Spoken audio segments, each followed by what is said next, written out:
Let's talk about some of the traps that are set for avatars here on Earth. The purpose of these traps is, of course, to prevent us from doing what we came here to do. And that is primarily to be a counterbalance to the fallen beings and to be also instrumental in getting the fallen beings off the planet and pulling the planet up to a higher level of collective consciousness, where the original inhabitants of the Earth will choose to transcend, to leave behind some of these manifestations that are happening right now. So naturally, who is it that has set these traps for us? Well, of course, the fallen beings. And I just want to briefly talk about this, why it's so important for avatars to understand what the fallen beings are and what they're going to do to us. And I have met, as I mentioned before, many spiritual people who don't want to hear about anything evil, anything dark. And obviously, if you were in that category, you wouldn't be watching this. But still, why is it so important to know about fallen beings when you're an avatar? Well, basically because you can't understand what's happening on Earth if you don't understand about fallen beings. Let me just give you an example. So when I was about 10 years old, I would often be home alone after school and before my parents came home from work. So I would sit there in the living room and I would read books. And my mother had this big book about 50 world events, 50 defining world events. And I would sometimes be reading this. And I still remember one day leafing through the book and I came across these pictures of some camps with buildings and some people who were wearing these striped suits, black and white suits, and they were so skinny that you could almost see their bones through their skin. And it was, of course, the story of the Holocaust and the concentration camps. And I still remember how shocked I was when I realized that this had happened. And it was again this kind of reaction like, how could I be on a planet where this could happen? And I just couldn't understand it. And it was not so much the outer acts, it was the consciousness behind it. And what I really couldn't grasp was this total disregard for human life, the value of human life. It was like a total insensitivity. I didn't even at the time see these people as Jews, because growing up in Denmark, Jews was not an issue. I mean, we didn't in any way single out Jews as any particular group in society. But I saw them as human beings, and the fact that this was done to human beings, it showed me that there must be people who had this complete insensitivity to life. And I could not grasp that. I couldn't understand how this could be happening. I mean, I know that people can do some strange things, but still this was at a level of insensitivity that it was unfathomable to me. I mean, I could not imagine myself doing something like this to human beings. And so then this became a question in my mind, of course. How could this happen? How could this take place? What was behind it? And I was looking for answers, and as I got a little older and got into my teens, you learn things in school, you read books, and then you come across this idea that evil is part of human nature. In other words, all human beings have it as a potential in their psychology to become evil and do evil acts. And as an avatar, I was always very willing to look at myself. Even as a child, I was always looking at myself, my own reactions. How could I improve? What could I do better? And I always had this sense there are certain things I just will not do, won't allow me to do, like be cruel to other children or those kind of things. So I was really disturbed by this because I thought, is it really true? Is it really true that in my nature is the potential to do something like this? And intuitively I felt it wasn't, because I felt that there were certain things that no matter what you did to me, you couldn't make me do it. You could not make me have this kind of insensitivity to human life. And so again, I grow up, go through my teens, go into my 20s, and I finally find the Ascended Master teachings. And here I hear about the concept of fallen beings. In my second spiritual movement, they were called fallen angels. But I don't want to go into that whole discussion now.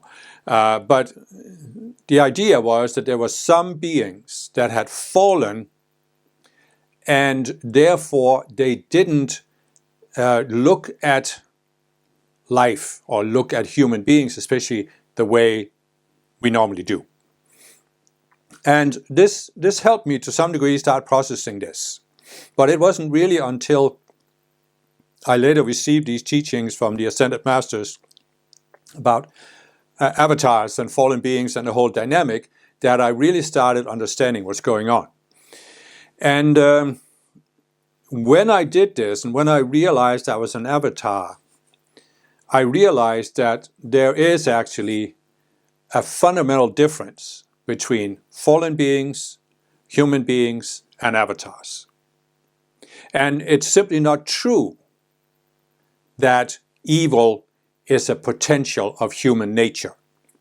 I remember Mother Teresa said that we all have a little Hitler inside of us.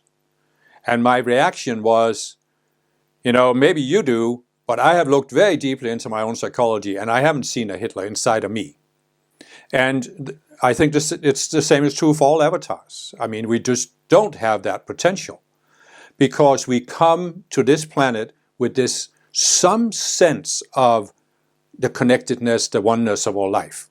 So what am I saying? I'm saying that if you look at Germany in the 1930s, of course, the leader was always Hitler.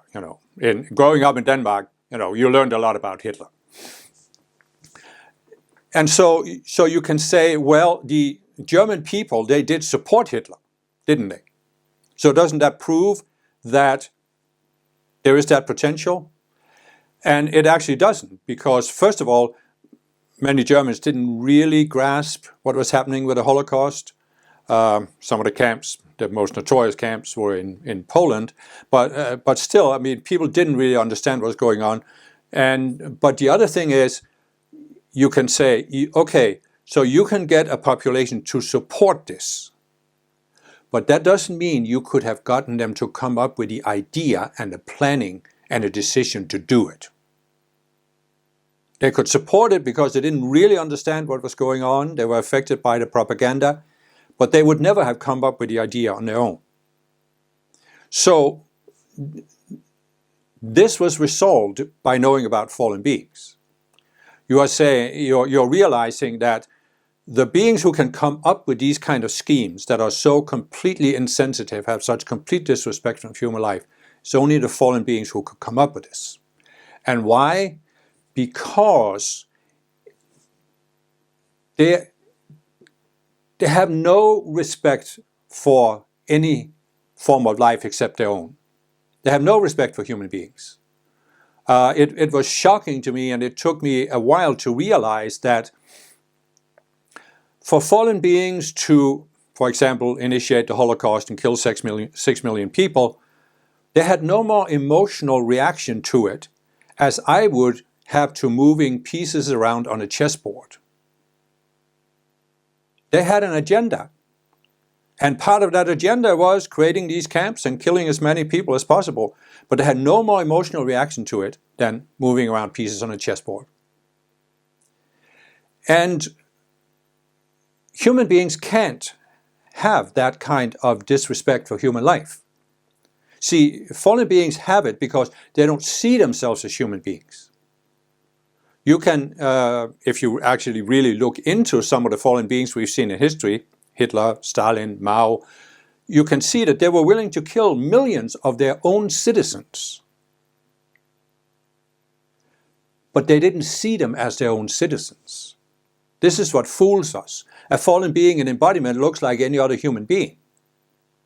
Right? You're thinking, well, Hitler has 2 ears and 2 eyes and a nose just like me, so he's a human being. But he's not. He was not. No, they are not human beings. They don't see themselves as human beings. You look at their psychology, they saw themselves as fundamentally superior to human beings. And they had a right to do whatever they wanted, regardless of what the consequences. In fact, they had a right to do what they thought had to be done without even considering the consequences and the suffering it caused for human beings. And human beings, of course, see themselves and each other as human beings. So they couldn't do this. They could be, fooled or pressured into supporting it if they didn't fully understand what was going on, but they would never initiate it. And avatars, of course, you could say, well, what could we be pulled into doing? And this relates to the topic of the traps. What could the fallen beings pull us into doing? And that's a topic I'm going to return to, because I first want to talk about the most subtle trap, in a way, but also the most effective trap that the fallen beings have set for avatars on Earth. And that trap is really our own psychology. What the fallen beings are trying to do, and again, it's not even the fallen beings in physical embodiment, it's the ones in the identity realm. What they're trying to do to an avatar is make us so wounded because of this cosmic birth trauma, the primal self and all these supporting selves. They want to make us so wounded that we can't fulfill our mission on Earth. We can't do what we came for, and especially we can't challenge the fallen beings. We can't stand up to them, and we can't provide an alternative. We can't basically disturb their control and their plans here on Earth. And this, of course, was something that I had sensed this for quite some time. But I couldn't really put my finger on what it was until the Ascended Masters released these teachings on the avatars. Then I realized that ever since I received that birth trauma, I had been so focused on myself and my own psychology that I was always reacting to things on Earth. I was so disturbed by what happened on Earth that I was always reacting to it, and I was in a sense trying to compensate for it. But this means that I was always internally focused on myself, my own reactions, how do other people look at me, and all of these things. So it was like, instead of having this ability to step back, have the overall view and say, what kind of a planet am I on here? What am I here to do? What's my potential? What's my divine plan that I made before I came into this lifetime? What's my long-term potential here on this Earth? Instead of considering all of these things, I was always reacting. It was always about, I have to be a good person. I have to be seen as a good person. I can't do something really bad. And all of these things. So I was reacting, Can't hurt other people's feelings. I have to find a way, because I felt like I had to talk to people, I had to help people, but they're always rejecting me or ignoring me. So I have to find some kind of way, because there must be something in me. That's why they don't listen to me, because I'm not good enough at explaining it, and all of these things. So you see what I'm trying to say here. There was this overall reason why I came to Earth as an avatar, and of course for you as well. I had a specific divine plan for this lifetime.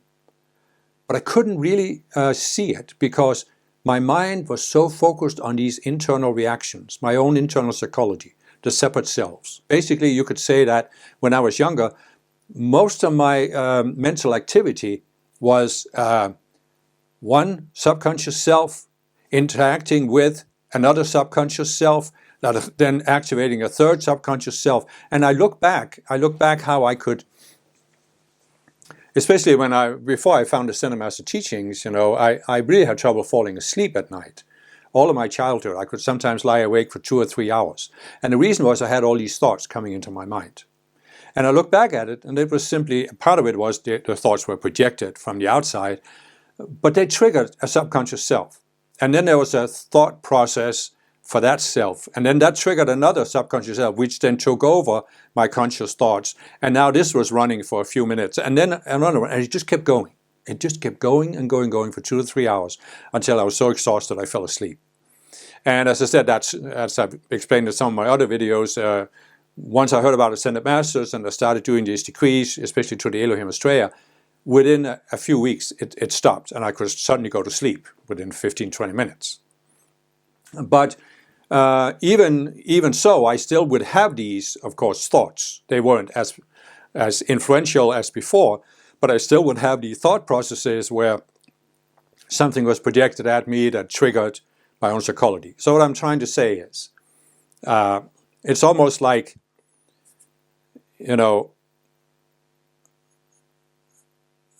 what is it like? It's like, let's say you have a car, and the engine is just revving. It's just running as fast as it can be, but the car isn't in gear, so it isn't going anywhere. It's making all this noise and it's using all this fuel, but it's just idling. I mean, it's just idling faster and faster and faster until something blows in the engine.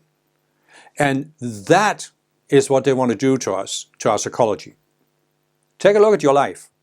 See if you recognize this tendency of being so internally focused. There's this common expression out there: you are driven by your own demons, or you're your own worst enemy. And that's because we have these subconscious selves that are fighting against each other, manipulating each other, pulling on each other, activating each other, and it's just all this noise. There's so much noise inside our minds that we can't really look out and say, am I really just here to sit here and have all this internal noise? Or am I actually here to do something? And so this is the main trap of the fallen beings, to expose us to these atrocities, to pull us into these situations where we feel we made a mistake, so that we create so many of these subconscious selves that we just, all of our attention goes into this internal conflict, this internal noise, static. There's so much static in the radio that we can't ever hear the program. And when I realized this, I just felt this determination come up from deep inside of me that they're not going to get away with this. Because I knew with the tools that the Masters, the Ascended Masters had given us, I knew I had the potential to overcome it. And this wasn't back in 2017 when I started getting these. And since then, I have really experienced more growth than in my previous over 40 years on the spiritual path. Because I've become much more focused and much more, seen much more clearly what's going on in my own psychology. And I have this tool of always identifying the self, and instead of trying to solve the problem, just let the self die. Just let the self die. Transcend it, forgive, forget, let go, surrender. And it's extremely powerful. It's extremely powerful. So this is certainly, this is like the main trap. And I'll probably in coming videos talk more about how they do this, what the psychology is that they pull us into. It's of course different for each one, but I'll at least give some examples of it. But let's move on to another trap. And this is also, in a sense, very, very subtle. So let's take an example here. Let's say that it's 1939. And here we are being shown the future. We are being shown what Hitler is about to do, what he's planning to do, and we are being shown the Second World War, the Holocaust, and the whole thing. And then somebody puts a button in front of us. And if we push this button, Hitler dies. The whole thing is avoided, because he's the only one who can drive it. Even though there are other fallen beings around Hitler, he is the one who is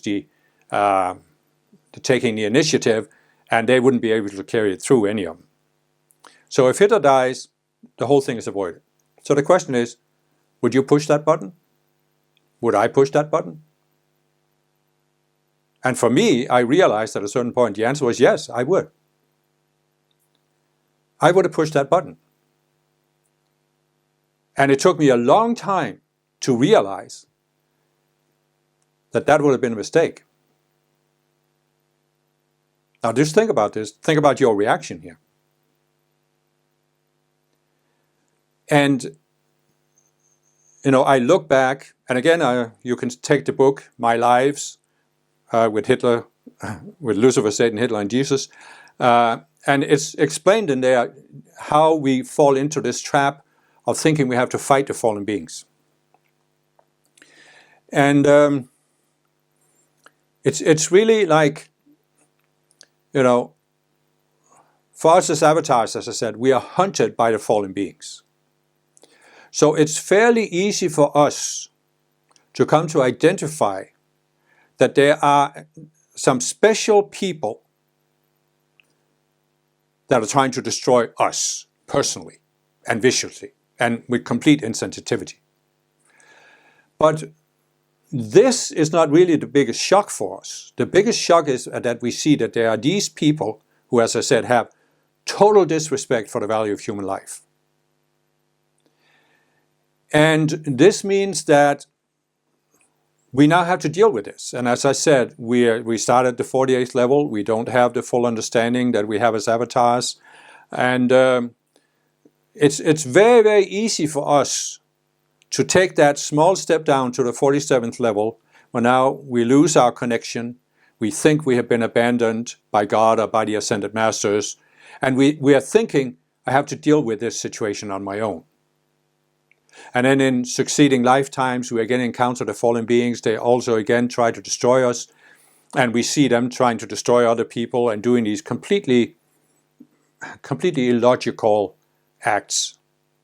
And it's very easy for us to come to identify that the problem on Earth, the real problem on Earth that is preventing this Earth from going up, are these beings. We obviously don't call them fallen beings, but we see certain beings. And that's why we think that if we could just remove those beings, then the Earth would be a better planet. And this means that if we are in physical embodiment with these fallen beings, we're thinking, if we could just get them out of embodiment. And that's why we can very easily become pulled into starting to fight the fallen beings. And this is a trap. And when I look back, when I was young, as I've said before, I was very shocked about war. And I really had this dream sometimes that I could find some kind of a way to stop war with force. In other words, so that nobody could fight a war, because there was this invincible force that could stop the war. But it was, of course, with force. And I met other spiritual people who had similar ideas. And so the thing is, this is very understandable that we react this way. But it's only understandable when we're below the 48th level of consciousness. Because at the 48th level of consciousness, this seems logical. But it doesn't when we go beyond, especially when we go higher towards the 96th level of consciousness and beyond, into what I've called personal Christhood. Then we see how illogical it is. But at the 48th level and below, or at the 47th and below, it seems logical that if you can just remove the people who are the cause of evil, you will have removed evil. The problem with this line of reasoning is, what is really the problem on Earth? The problem on Earth is not specific fallen beings, whether they're in embodiment or out of embodiment. It's really not the fallen beings that's the problem. The problem, if you want to say there's a problem, which you can always debate, but let's go with it for now, the problem is the duality consciousness, the dualistic consciousness. And because it is this consciousness that allows beings to go into the illusion of separation. And it's the illusion of separation that causes the murder and mayhem on Earth. Because that's when you now you begin to think that, you begin to experience that I'm not connected to these other people. And this is sort of a little bit subtle to grasp, because I've said that human beings couldn't do something, they couldn't start something like the Holocaust, because they don't have enough insensitivity to life. And of course you could say a human being, one of the original inhabitants, can also go towards the lowest level of consciousness possible on Earth. Most people don't go so low, but they could, theoretically. And of course, the lower you go towards the basic level, the less sensitivity you have to life. But still, there is a difference between having zero sensitivity to life and having some sensitivity, because most people, they have a certain sensitivity. In other words, I grew up in Denmark, which is a peaceful country where there isn't the kind of conflicts you see in many other countries, but the whole idea, all of the people around me, all of the people I met in my childhood, the whole idea that they could kill another human being was just unthinkable for them. And that's because they had a certain sensitivity to life. Now, this didn't mean that sometimes they could be insensitive to other people and be cruel to other people, but there was a limit. There was a certain border they wouldn't go beyond. And so what most people are in as a result of their duality consciousness is not the total sensitivity of the fallen beings. They are in this focus on themselves, where they are thinking, I want to have something in my life, but I can't because of these other people. In other words, people are projecting, because this is what you do when you go below the 48th level, you start projecting. The problem is out there. You're no longer looking at yourself and saying, what can I do? How can I change myself? You're looking at the problem is out there. So this is the attitude that people go into. And now they start identifying that the problem that's outside themselves means these other people have to change in order for us to get the kind of country we want. To use the example again of Germany, in order for us to have an affluent society, for Germans to be affluent, we have to get the Jews out of here. They are the problem. And this, by the way, couldn't have happened in Denmark when I was growing up, because the population had gone beyond that level. But anyway, so what I'm saying is that people can be pulled into this state of mind that says the ends can justify the means. In other words, we know that we shouldn't force other people. But here's a problem that's so severe that it has to be solved. And the only way to solve it is to force these other people. So therefore, we are willing to force them. And this, of course, this entire mentality that the ends can justify the means, that is what the fallen beings have taken to an extreme. But human beings, the original inhabitants of the earth, can go into it in milder ways. And that's why once people have gone into this, then the fallen beings can really start manipulating them. And so you see how the basic psychology is, there's a problem, but it's a problem outside of myself. I can't solve the problem by changing myself. It can only be solved by changing these other people, but they are not willing to change voluntarily, so therefore they have to be forced for the greater good of solving the problem. Because if we don't solve the problem, and this is when we go one step further from just this mentality, we go into what I call the epic mindset. If we don't solve the problem, some calamity is going to happen. Go back to the Crusades, where the Christian crusaders who went down there to kill men, women, and children in the Muslim villages, they believed that the Muslims, because they were in a false religion, they would suffer for all eternity in hell. And therefore it was better for them to be killed than to live the rest of their lives as Muslims. And you see numerous examples of this around the world, where you have this epic mindset, some huge calamity is going to happen unless we solve this problem, and the only way to solve the problem is to force or kill these other people. So again, human beings can be pulled into this mindset, but they wouldn't start it themselves. It's the fallen beings that pull them into this extreme.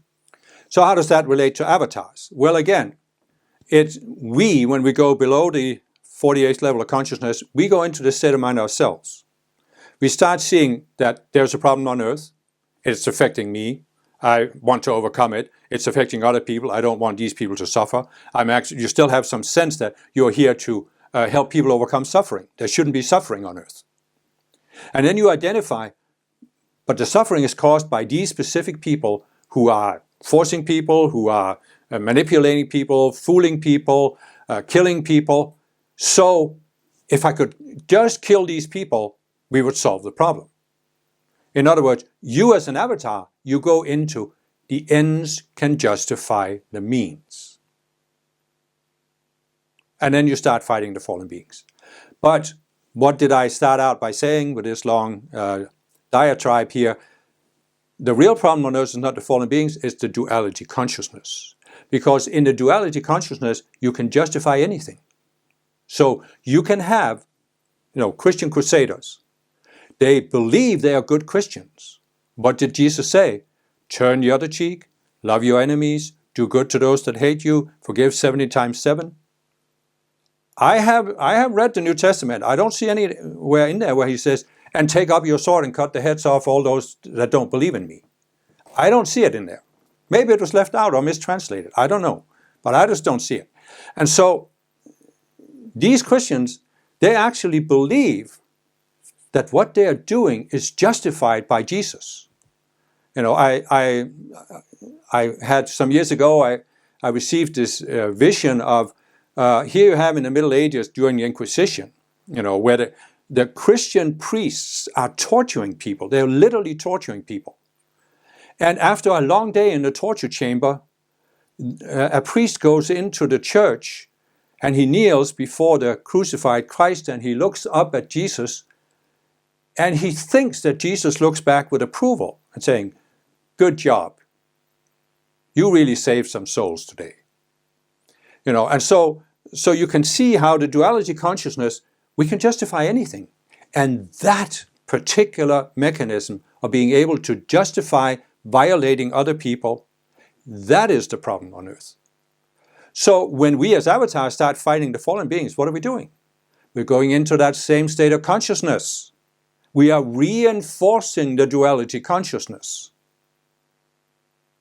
We are reinforcing it.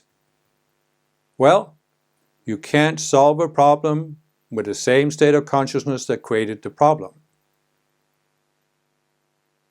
You cannot solve a dualistic problem by being in a duality consciousness. Because you always think that the solution is out there, the problem is out there, the solution is out there, and it invariably involves forcing or killing other people. So what are we here for as avatars? Not to go into this state of consciousness. Meaning, we can't allow ourselves to fight the fallen beings. We're not helping the planet progress if we fight the fallen beings. We're here to provide an alternative. And where do we get inspiration for this? Well, many places, but look at Jesus. Primary example at the beginning of the Piscean Age. There were sects in Palestine at the time, among the Jews, that were warrior sects. They wanted to rise up and throw the Romans out of their country. And there were some of these sects that actually approached Jesus and wanted him to be their leader because they thought he had the charisma, and they even thought he was sent by God, to be the warrior king who could unite the people of Israel against the Romans and overthrow the Romans. They came to him and they said this. They offered him this position. And Jesus said, no, thank you very much.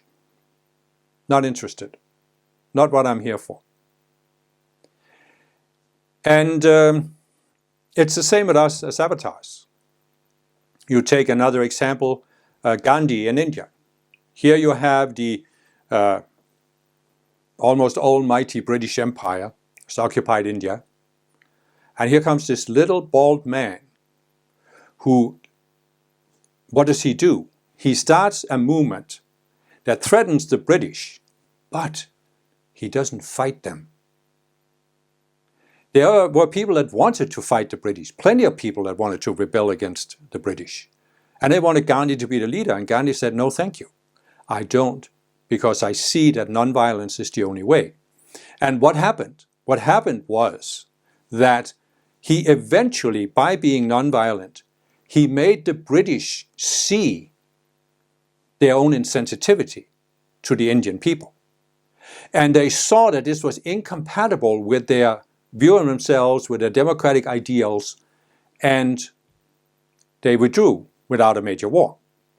Now, Gandhi was once asked if he thought this nonviolent approach could have worked against someone like Hitler.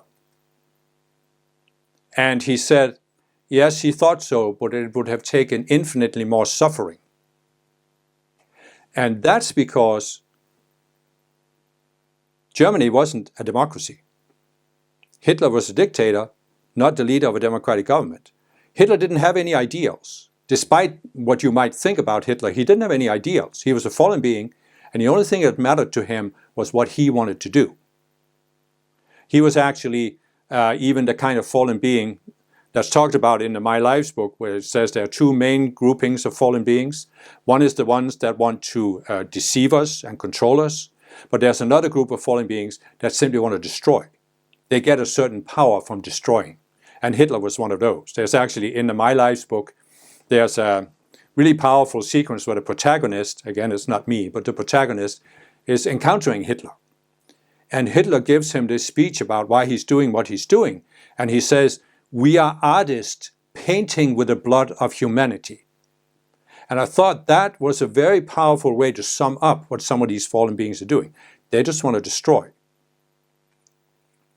But you see, again, you could say, well, if you had that button, you could take Hitler out of embodiment, would you push it?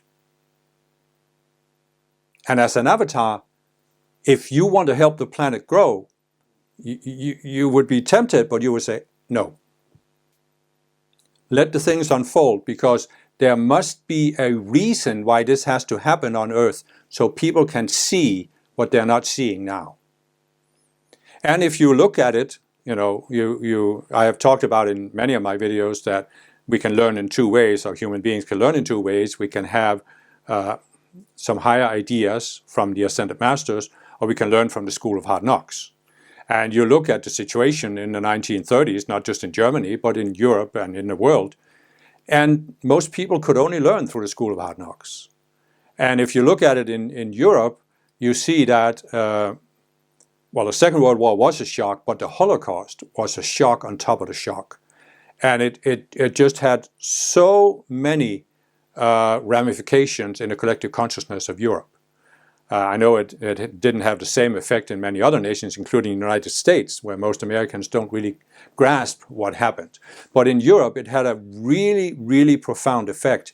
And it brought Europe far forward to where it would have been otherwise. So I'm not saying this to justify it. I'm just saying, what are we here for as avatars?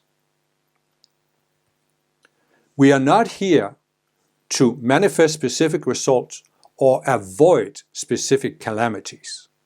We are here only to help raise the collective consciousness and give an example of someone who is not part of the problem. As you have the old saying, you're either part of the solution or part of the problem. And then when you go into duality and start fighting the fallen beings, you'll become part of the problem. And it's only by staying out of duality that we remain part of the solution. So this was very profound for me to realize this, but it also took a lot of contemplation, because I could still feel in me I had some very powerful subconscious selves that were created in past lifetimes. And I think when I look back, I have, as it describes in the My Lives book, I've spent lifetimes fighting the fallen beings. And I was good at it. I was a good warrior. I was a good strategist. I could defeat them in many cases. But I didn't realize that even when I defeated some fallen beings, there were other fallen beings in the identity realm that were laughing all the way to the bank, because they saw that I was just being pulled into this endless cycle. you know. And so this is one trap. Let me just, while we are on this topic, talk about another version of this same trap. And it is that instead of directly fighting the fallen beings, we are actually pulled into fighting one fallen being by supporting another fallen being. And this is again not, it's not that the fallen beings in embodiment are aware of this, but the fallen beings in higher realms, they are aware of it, and they are positioning the fallen beings in embodiment like marionettes. So what they'll often do is they have one country or group of people, and there's a fallen being that becomes the leader. And he's one of these destructive fallen beings that just wants to destroy. So he starts attacking other countries or other people. Let's just avoid any current things. Let's go back to Genghis Khan or Attila the Hun. Sends all these people out to attack and plunder and kill. So then the fallen beings position another fallen being as the leader of another group of people or another country. But he is presented as the good guy who wants to defend the people against the destructive fallen being. And now as an avatar, it's very, very easy to be pulled into saying, yes, but look what they are doing. They are just indiscriminately plundering and destroying. They are threatening to destroy our entire civilization that it has taken centuries to build. Obviously, we have to fight them. We can't just let this happen. And so then we get pulled in. And I can see I've done that also in lifetimes, where I actually, you actually thought that this particular fallen being that you were supporting, he was one of the good guys. And he was working, fighting for a worthy cause. And it was hard for me to give this up. It was hard for me to look at this and say, look at the psychology behind it in myself, because as I said, as an avatar, you have this sense you're here to do something positive on Earth. You're here to make a positive difference. And it's very easy to be pulled into thinking, well, I can make a positive difference by destroying the obvious evil. And now I know this leads into a whole range of topics and questions, but I'm not saying here that people shouldn't defend themselves when they're being attacked. I'm not saying that Europe, for example, should have just surrendered to Hitler and let him take over all of Europe. I'm not saying that, because people need to act based on their level of consciousness. What I'm talking about here is specifically avatars. And what I'm saying is that if we want to have the maximum impact we can have on this planet, we can't allow ourselves to fight the fallen beings or to support the fallen beings. We have to separate ourselves from the fallen beings and from the duality consciousness. This is the only way we can pull the planet up.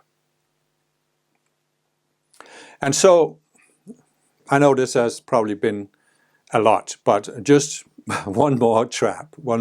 There are many others, of course, but one more trap. I said that the subtle trap is our own psychology. But there's a specific version of this that ties into what I've just talked about. The ends can justify the means and fighting the fallen beings. So we come here, we descend to the 48th level. We forget that we're avatars. We forget the reason we had for coming before we decided to come here. We forget all of this, but we still have an intuitive sense that we're here to do something positive, do something good. And what do the fallen beings in the identity realm, what do they try to do? They try to destroy that sense. They try to put us in situations, and again, my Lives book, it gives examples of this, put us into situations where we feel we failed. We made not only a mistake, we made an epic mistake. A completely epic mistake that led to the downfall of civilizations, millions of people being killed, all these kind of things. So we feel like we've done something so bad, we could never really overcome it. We have compromised ourselves. In other words, we think that in order to do something positive on earth, we can't allow ourselves to go into something negative. We can't allow ourselves to do what the fallen beings did. We can't allow ourselves to make these major mistakes. And so when we do, because we're avatars, we come down on ourselves very hard. If the fallen beings make the same mistake, they just brush it off because they have that insensitivity. But we have the sensitivity and we have the willingness to look at ourselves. So we become very, very distraught about this, very disturbed about it. And so this is one thing. They attempt to make us feel that we failed, but they also attempt to make us feel that, but it's hopeless. Our mission to change this planet, it's just hopeless because the fallen beings will just kill us. And the people on earth, they don't want to listen to us. They just ignore us. Or they even reject us and want us to go away so we don't disturb them. They just want to live the way they've always lived. They don't want to be told there's a better way. They just want us to go away. So we have this combination of we're here to do something, and we didn't come to Earth to have fun here, okay? It wasn't like we looked down on Earth and we saw this big roller coaster in an amusement park and said, oh, I want to go down and try that. No. We are here to do something positive. But now we are being attacked by the fallen beings. They make us think we made this huge mistake, and they make us think it's hopeless to do anything. So we are in this conflict, We start doubting that we can do anything positive on Earth. We even start doubting that we are capable. I mean, there's an impersonal aspect. It's impossible to change the Earth because it's already so bad. But there's a very personal aspect. I am not capable. And I can see that in myself. I struggled with that for a long time, I am not capable of changing anything on Earth because I'm not good enough. There's something wrong with me. There's something I don't have. I don't have certain qualities. And so what happens there, this becomes the trap, because, as I said, we are not really not here to have fun. We're here to do something. And if we start doubting that we can do something positive, it's unbearable for us as avatars. I mean, it's a whole reason for coming here. It's unbearable to even think this. And that means in order to deal with this, in order to live with it, because we're still in these damn physical bodies and we can't just walk away from them, we have to create these subconscious selves to suppress all of this and find a way so we can still live here on the planet. And as part of this, we go into this trap of somehow wanting to compensate for this sense of loss that we felt. So we come here, we are hammered down by the fallen beings, and now we go into, even though we're not consciously aware of what happened, we still have this drive to compensate, to do something good, to be redeemed. I can see how, up until I got these teachings on the avatars, I had this self in me that dreamt of being the prince on the white horse, who would ride into town and set everything right. And I would finally be recognized, not as the only one. I never really had that ambition, but I was a good person. I had done something good. I had done something important on Earth. And so what I'm saying is, this becomes the trap, because your whole mind your whole attention is eaten up by this, trying to compensate, trying to find a way to compensate. And I can see when I look back, I told my childhood dream about stopping war. It was coming from this self. Then I found my first spiritual movement. Oh, now we have to meditate, and by meditating we can remove these problems. So again, my whole involvement in my first spiritual movement was driven by this. Then my second as I've said, I left my first spiritual movement. I was in a vacuum for a couple of years, and I felt totally depressed. Like, what's the purpose of being here? Because now I didn't have any way to feel that I was doing something important. Then I find my second spiritual movement, which it was based on Ascended Master teachings, but it did have a certain culture that we are the most advanced spiritual student on the planet, and we are saving the world for Saint Germain. And again, myself was activated. Oh, here's what I've been looking for. This is the real thing. Now I'm doing something positive. And that drove me for 15 years or more, while I was still driven by this, Moved from Denmark to the United States, went through all kinds of outer troubles to be there, give the decrees, and do all of these things. But it was all this compensatory self that was driving me, which means what? It means that I was constantly agitated. I was constantly in stress mode. I was not at peace at all. I always felt I was behind. I was never doing enough because I could be doing more decrees. I mean, if I did 3 hours of decrees a day, I could be doing 3.5 or 4, or, go on and on and on. And as a matter of fact, I had a work one time where I was doing some assembly work that was mechanical work.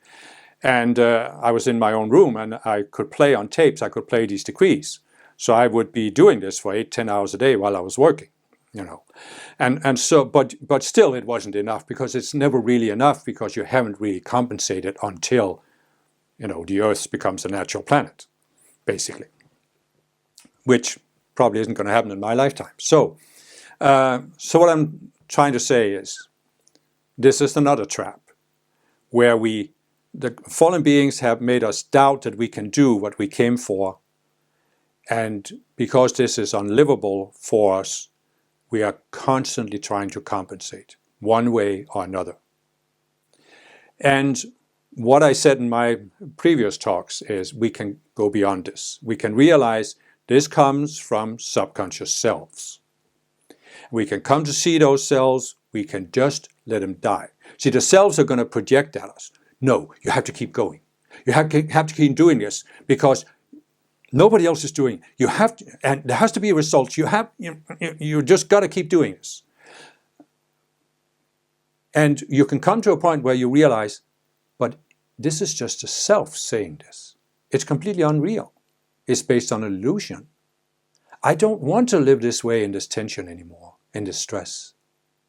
And it's not about doing something outer. It's just a matter of seeing the self and deciding, I'm letting you die. I'm not trying to solve a problem. I'm just letting the self die. And when you do that, then you have first of all, you have a deeper sense of peace, but you also have a whole different approach to being on Earth, because now you're not seeking to compensate. You're just here. You're here for two reasons, basically. You're here to, first of all, experience yourself in this kind of an environment. How do you react to this environment? And take care of what I'm saying here. Because what have I just said? We are constantly reacting ever since we received the birth trauma. Yes, but there's a difference between reacting through all of these subconscious selves and then reacting as the being you are. Being you are being your higher self, your I am presence. And you can come to a point where you are just observing the Earth. You're not having an opinion about what should or shouldn't happen. You're just observing, and then you are feeling how your I am presence is reacting to this. And it's a fundamentally different way to look at life. I'm not saying I can do it all the time. Once in a while I still get pulled into reacting. But I can certainly do it much more than I could before I came to see the self. And really, when we get to that point, as I said in my previous videos, the highest service we can give on Earth is really to be an open door for the light from our I am presence and from the Ascended Masters. And of course, when we're compensating, we're constantly, the conscious you is pulled into these subconscious selves. And we are looking at life through that. And we're not feeling connected to the I am presence, because the I am presence is not compensating. So when we are compensating, we're not connected to the I am presence. So when we can let these selves die and feel that greater connection to the I am presence, we become much more of an open door, and much more light can stream through. And as I said, what really is going to make a difference is that you increase the level of light on Earth, so that more and more people wake up and say, oh, I see this. It's obvious. Why didn't I see it before? Well, they didn't see it before because it was hidden in the darkness. But now it's become clear in the light, and more people see it. And this is how the planet has progressed. And this is how the planet is going to continue to progress. And what you see going on right now, I have a video where I talk about, is the world getting worse or better? And what you see right now is simply that as we are moving out of the age of Pisces into the age of Aquarius, that is Saint Germain's golden age, there are some things that need to come up. They need to be acted out towards more extremes so that people can see the extremes and see how unbalanced it is. And as the light is increased, they will begin to see there's an alternative to these extremes.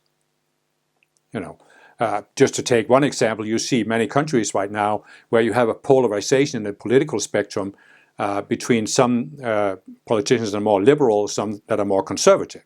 Now, I'm not here talking about whether one is better than the other. I'm just saying right now you see this polarization in many countries.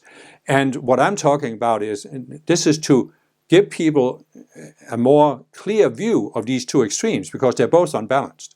So what I'm talking about is when the light increases, people will begin to see an alternative to this polarized approach to politics. And that will then bring these countries forward. So anyway, I think this must be more than enough for now. I want to say that I'm presenting this in a very concentrated manner. And I realize that this has some potential problems. It can seem overwhelming to you. For me, just the things I've talked about in this discourse, it took me a long time to reconcile some of these things. But on the other hand, what else can you do? I can't necessarily take you through this whole process, because that would be even longer. So you're always up against, you have to give people a concentrated teaching that can help them. But in doing so, it can become a little bit overwhelming. So if you feel overwhelmed, take some time to process it.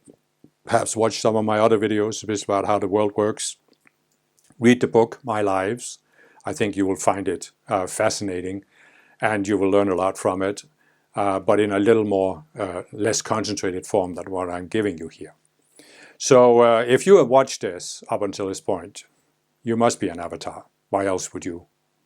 What else would you watch it? Because you sense there's something here for you that's important for you. So definitely take some time, give yourself some time to really process this in your mind. And I think you will find, like me, when I look back to 2017, when I started getting these teachings, it has been one breakthrough experience after another, one aha experience after another, one epiphany after another. It's like, oh, now I see this. Oh man, I never saw this before. Now I understand what's going on. And for every time you have this, you become more and more free. You let go of some of these selves, and you just feel more at peace. You are much more at peace with being here on Earth. And that's, of course, the place that I hope you will come to as well. So I will obviously give some more avatar talks, but we'll see. We'll see what unfolds. Thank you for listening for now.